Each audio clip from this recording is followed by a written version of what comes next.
네, 뉴스데스크 2부 시작합니다. 저희가 처음으로 함께 등장을 했는데 좀 더 호흡이 긴 뉴스를 소개해드리기 위해서입니다. 네, 코로나19 확진자와 접촉자를 찾아내는 역학조사. 이 결과에 대한 뉴스는 매일같이 전해드리고 있지만 정작 이 역학조사가 실제로 어떻게 진행이 되는지는 제대로 전해드리지 못했습니다. 네, 한 명의 접촉자를 한시라도 빨리 찾아내기 위한 이 숨가쁜 추적 과정.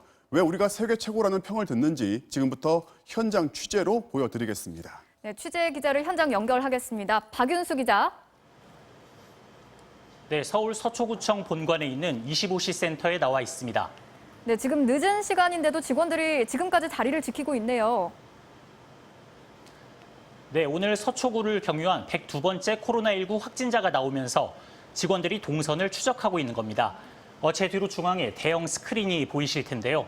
서초구 곳곳에 있는 3,500대의 CCTV가 현장을 보여주고 있습니다.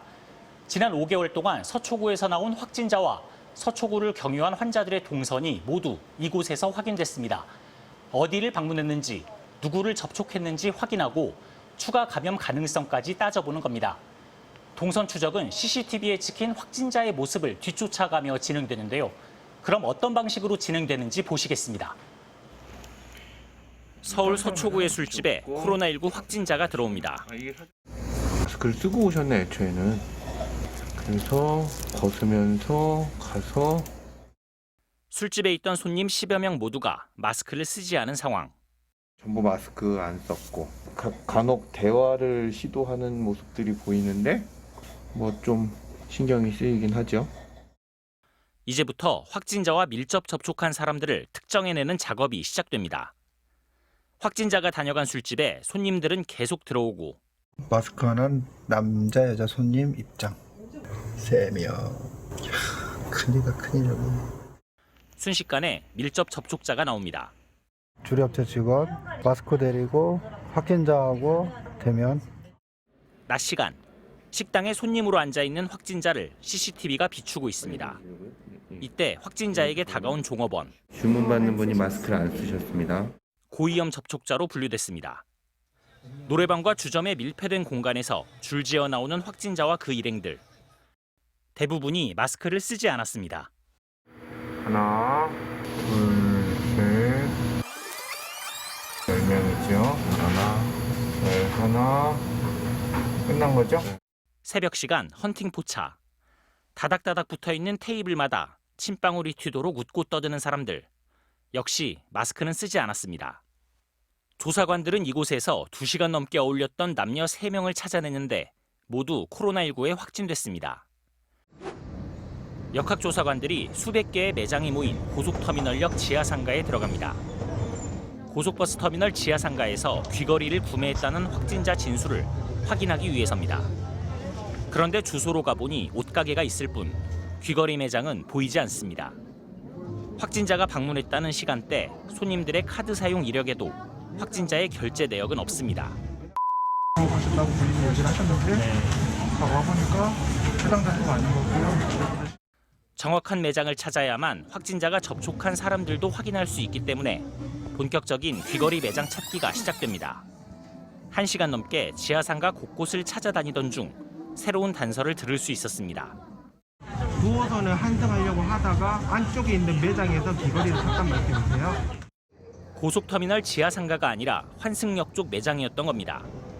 결국 매장을 다녀간 확진자를 특정하고 지하철 역사 CCTV를 뒤져서 확진자가 계속 마스크를 착용한 모습을 확인하고서야 안도의 한숨을 내쉽니다. 처음에 지하철 내렸을 때랑 보는 것만. 역학조사는 확진자의 기억에 의존한 진술에서 시작합니다. 하지만 보신 것처럼 기억이 항상 정확한 건 아닙니다. 그래서 CCTV 영상과 카드 결제 내역, 통신 기록 등이 광범위하게 활용됩니다.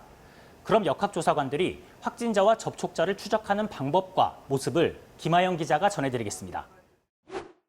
저는 지금 서울 강남역 근처 골목에 나와 있습니다. 서울 시내에서도 술집과 노래방, 클럽과 같은 유흥시설이 가장 집중된 곳이죠.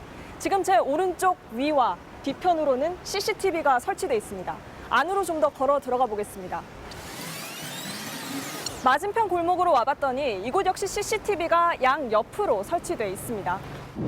지금 제가 이동하는 모습도 고스란히 CCTV에 찍히고 있는데요. 영상은 한 달 동안 보관돼 상황실에서 언제든지 확인이 가능합니다.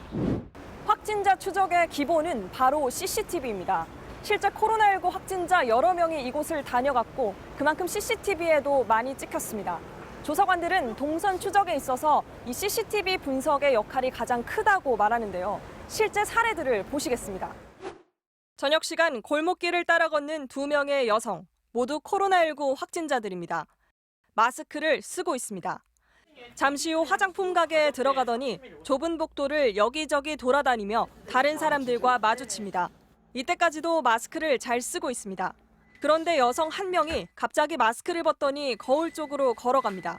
마스크를 안 하셨구나? 아니, 지금 화장하고. 이 순간 주변에 마스크를 쓰지 않은 사람이 찍혔다면 신원을 추적해 검사를 받게 해야 합니다. 다행히 주변 손님들이 모두 마스크를 쓰고 있어서 추가 감염자는 나오지 않았습니다. 확진자가 자신의 동선을 말하면 그 말이 사실인지 아닌지 검증하는 작업을 반드시 해야 합니다. 서울 남부터미널. 한 여성이 예매한 표를 출력하기 위해 무인 매표기 화면에서 숫자를 누릅니다. 뒤로 잠깐 다시 와주시겠어요? 한참을 돌려보면서 맞춰보는 숫자. 바로 생년월일과 휴대전화 번호입니다. 0, 1, 0, 0. 이분 맞습니다. 남부터미널에서 표를 출력했다는 확진자의 진술이 사실로 확인되는 순간입니다. 곧바로 확진자 동선 추적이 시작되고 예매 내역을 조회한 뒤 확진자와 같은 버스에 탑승했던 승객 15명의 신원을 찾아내 검사를 받으라고 통보합니다. 터미널 내부와 버스에는 일사불란하게 소독 작업이 이어집니다. 그럼 CCTV에 안 찍혔을 때는 어떻게 추적할까? 이때 신용카드 결제 정보가 등장합니다. 확진자가 CCTV 사각지대에 있어서 정확히 확인할 수 없는 경우 이분으로 보이는데 모밀국수 7,000원짜리 드신 것 같은데 확인은 안 됩니다. 식당 결제 내역에 적힌 카드 번호로 확진자의 방문을 특정해냅니다. 그래서 이분이 오신 게 맞다 확인되고요. 확진자가 식당에 들어갔다 25분 만에 나오는 구청 CCTV 영상까지 찾아내 동선 확인을 완료했습니다. 서울시가 유흥시설 집합금지 명령을 내린 기간 업소가 제공한 차량으로 노래방을 방문했던 확진자 일행. 확진자는 노래방 방문 사실을 숨겼지만 조사관들은 일행 중 한 명의 카드 결제 내역을 추적해 거짓말을 밝혀냈습니다. 업소 주변 CCTV까지 뒤져서 추가 접촉자 3명과 택시기사를 찾아 검사를 진행했습니다. 카드 결제 정보도 없을 경우 휴대전화 사용 내역을 통한 위치 확인, 그조차 없을 경우 주변 업소를 일일이 탐문합니다. 확진자가 나올 때마다 공개되는 확진자의 동선, 그 몇 줄을 적기 위해 조사관들은 현장에서 이런 극한 추적을 멈추지 않습니다. 이 같은 추적은 법으로 뒷받침되고 있습니다. 현행 법률은 보건복지부 장관이나 질병관리본부장이 감염병 예방을 위해 필요한 경우 환자 개인정보와 위치정보 등을 요구할 수 있도록 규정하고 있습니다. 우리 국민의 90%도 확진자 동선 공개가 적절하다고 보는 걸로 나타났습니다. 사생활 침해 우려가 없는 건 아니지만 지금이 비상재난 상황인 만큼 신속히 접촉자를 찾아 코로나19가 지역사회로 확산되는 걸 막는 게 더 중요하다는 사회적 합의가 어느 정도 이루어졌다고 볼 수 있습니다. 그러나 시민 일상에 대한 극한 추적이 언제까지나 계속될 수는 없습니다.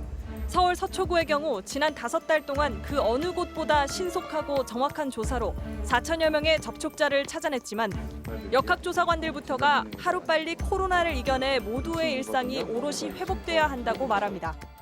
내가 코로나에 걸렸다는 걸 많은 사람들이 모릅니다. 확진되고 나서 확인을 하게 되죠. 언제든지 내가 코로나에 걸릴 수 있고 나로 인해서 코로나를 옮길 수 있다는 생각을 모든 시민, 국민들이 함께 했으면 좋겠습니다. MBC 뉴스 김아영입니다.